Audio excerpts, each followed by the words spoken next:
Sunday morning, guys. I've just found a time to sit down and watch Frampton, Leo Santa Cruz. Let me start by saying I picked Frampton to win this fight, as did I think my entire panel on the podcast, as did the majority of other YouTube channels that I checked out. My reason for picking Frampton to win this fight was the reason that seemingly the majority were feeling. I felt Frampton was the boxer. I thought he was the more versatile operator, and I thought he was in against a guy in Leo Santa Cruz who lacked the ability to mix it up, who was quite a Route 1 operator, who only had one method of fighting and one method of offence. Unfortunately, that was actually the key theme of the fight. For me, Frampton potentially had the same belief as myself when he went into this fight. He thought he'd worked Leo Santa Cruz out. He thought Leo Santa Cruz was a Route 1 operator, and he thought Leo Santa Cruz was going to bring the exact same game he brought to fight 1 in fight 2. And the reason I say that is because Frampton, for me, approached this fight in the same manner with which he approached the first fight, and it took him a while to adjust when Leo Santa Cruz brought something very, very new, in my opinion. And in a close fight, when you have a fighter being able to nick rounds by doing something new and by mixing it up, that is the key difference maker, and I believe that to be the case in this particular fight. Leo Santa Cruz started this fight very well. He didn't do his normal charging forward, throwing 100 punches around tactic. He stood off, he boxed. In the ring here, we had a tall guy, we had a short guy. 99 times out of 100, when you see that fight happening, the tall guy tries to use distance, tries to use range, and tries to establish their jab. This is exactly what happened in the early rounds of this fight. However, I did not expect that to occur, because that was very different to the first fight, and that was very different to how Leo Santa Cruz has approached the majority of his career. Let's be honest, in all of Leo Santa Cruz's fights, he's the big guy, he's the tall guy, he's the rangy guy. Let's not forget, Leo Santa Cruz has been campaigning at lighter weight classes than this. Bantamweight, super bantamweight. He's always been the rangy operator. And he's never necessarily been someone who's purely boxed from range. And I'm not saying he purely boxed from range here, but certainly the first half of the fight. I scored the first half of the fight as the most dominant part of the fight for Leo Santa Cruz. And it was because of that jab. He was jabbing so nicely, he was doubling up the jab, he was keeping Frampton off him.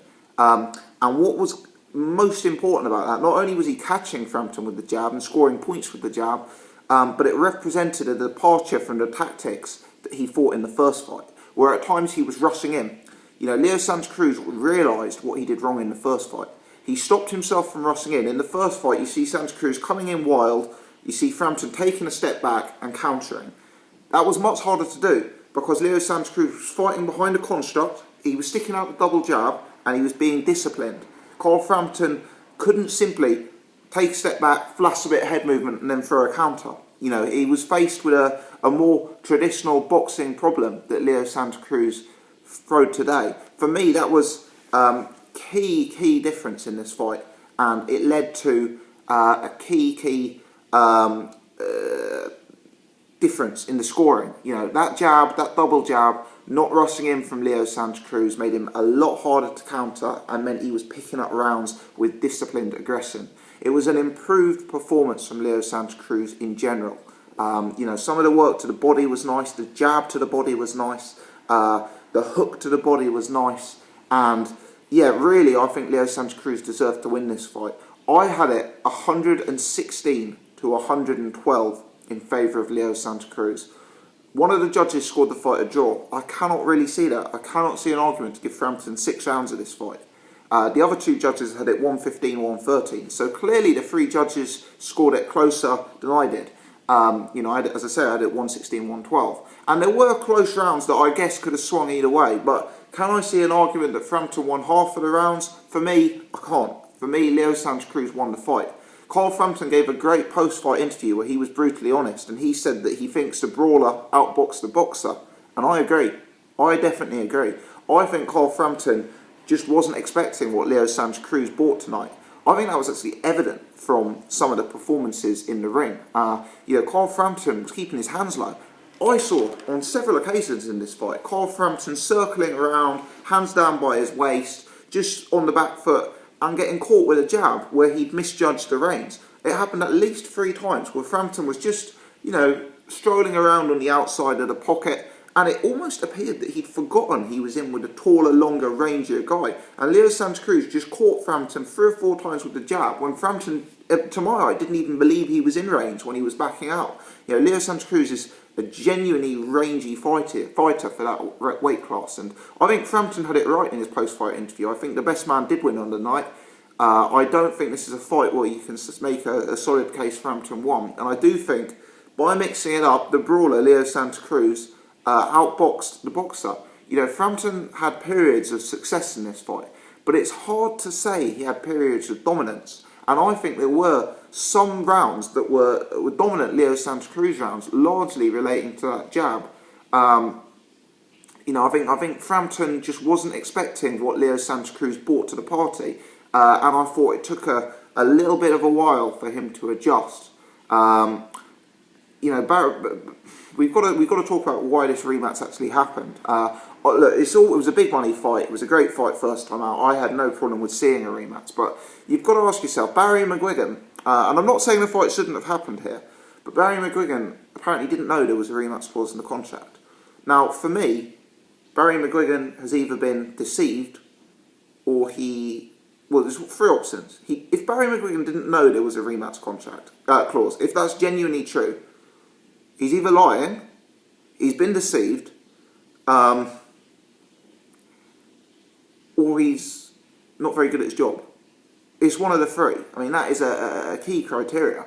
Now, me questioning that isn't saying there shouldn't have been a rematch. I was happy to see the rematch. But I think that's a question that needs to be asked if you're Team Frampton. Why did they go straight into an immediate rematch? How did Team Frampton not know that this rematch was due next time up? But anyway, that's kind of by the by. Could we see a trilogy? Definitely. It's one each. There's famous boxing trilogies. I'd like to see a rubber match. I wouldn't know who to pick now in a 3rd fight. I think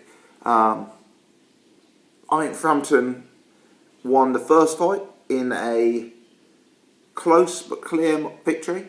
I think Leo Santa Cruz has just won this fight in a close but clear victory, I've got to say. I'd like to see a 3rd fight. I think it could be entertaining. I think these 2 guys put on very, very good fights together. And yeah, absolutely. I'd be very, very keen to see the fight again. A word to the Sky commentary. I thought David Hay, frankly, was appalling as a commentator. I really thought he was poor. I know he's trained with Frampton. I know he's part of that group. So maybe it's, maybe he has to be biased. But I thought, taking away the bias, his commentary work was just very poor. So halfway through the fight, after 6 rounds, he scored 3 of the rounds even.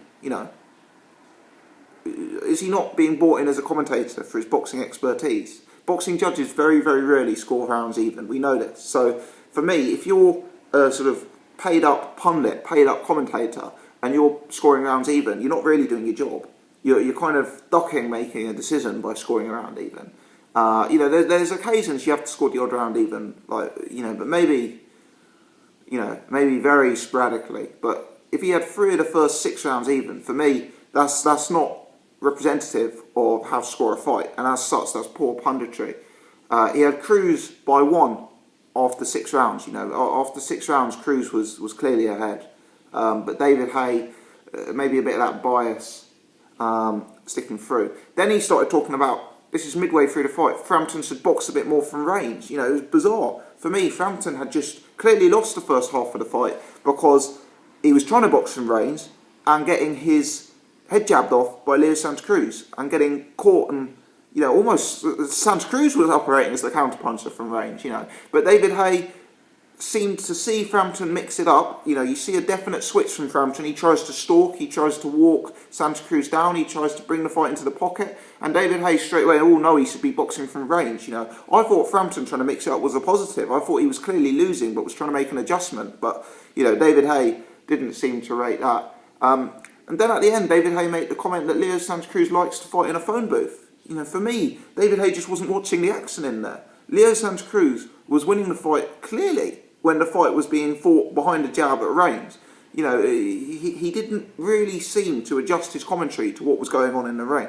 Carl Frost disagreed with David Haye on several occasions, and you know, Carl Frost was actually put in a far better commentary performance than David Haye tonight. Frost even said that early on he was shocked by the tactics of Leo Santa Cruz and you know how different Leo Santa Cruz's performance was. Frost, to my eye, recognised what was going on in there far better than David Haye, and you know was a fairer judge. But yeah, some of David Haye's commentary I thought was frankly bizarre. But anyway, rant over. Good fight, high class action. 116, 112 on my scorecard. Don't know how one of the judges had it a draw. I still think 115, 113 is generous to Frampton, but yeah, I can accept that. That's not a score. That's not a bad scorecard. But Leo Santa Cruz won the majority of this fight, and you know, Carl himself said it afterwards. The best man won on the night. Santa Cruz did enough to deserve to win, and you know, I think Leo Santa Cruz surprised me. He surprised most people out there by really mixing up his tactics and bringing a completely new look tonight, and you know, operating in a very, very different way to how he operated in that first fight. So credit to Leo Santa Cruz. I didn't think he could bring that to the table. I was wrong.